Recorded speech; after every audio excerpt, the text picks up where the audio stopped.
prophets, angels, and Jesus himself all promised that the Son of God would return to create heaven on earth. And throughout the ages, billions of Christians have wondered, when? But what if the second coming is here, now? There are a number of would-be messiahs who claim exactly that, and few are more physically convincing than a former Russian traffic cop named Sergei Torop.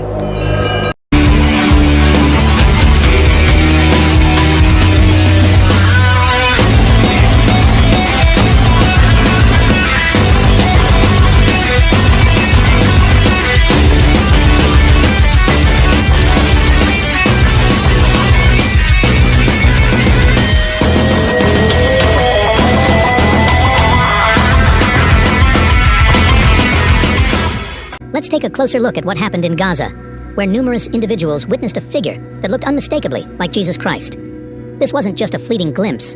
It was an encounter bathed in glorious light, creating an atmosphere of awe and reverence.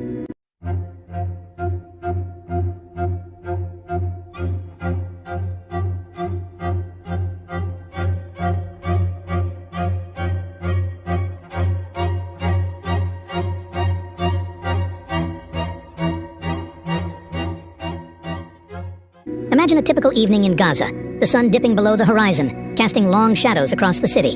Then, something extraordinary happens. A radiant light, far brighter than the sun yet gentle on the eyes, illuminates the sky. It's a breathtaking sight, one that would surely leave anyone in awe. Now, picture yourself in that moment. How would you feel? This is exactly what many residents of Gaza experienced. One witness, Ahmed, described it vividly. "I saw a light brighter than the sun. In the midst of it, a figure appeared, bringing a sense of peace I've never felt before. This wasn't just a visual spectacle. It was an encounter that touched people's souls. Amidst this brilliant light, a figure emerged, radiating a divine aura. The atmosphere was filled with an overwhelming sense of peace and serenity. Witnesses recounted feeling a deep calm, as if their burdens were lifted. The figure's resemblance to Jesus Christ was undeniable, leaving a lasting impression on all who were present." In the woods of rural Siberia, he is known as Vissarion, the teacher, and around 5,000 disciples live around him, growing their own food and feasting on his every word. And my whole body was trembling. The trembling is not coming again. But it's very emotional to me. Meanwhile, in London, David Shaler says he is the true Lord of Lords, but unlike Vissarion, no one believes him.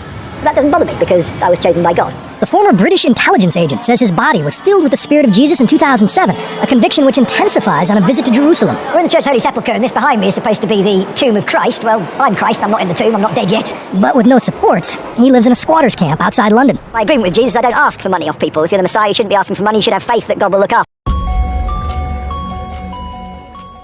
you. Prove to me that you are a son of God!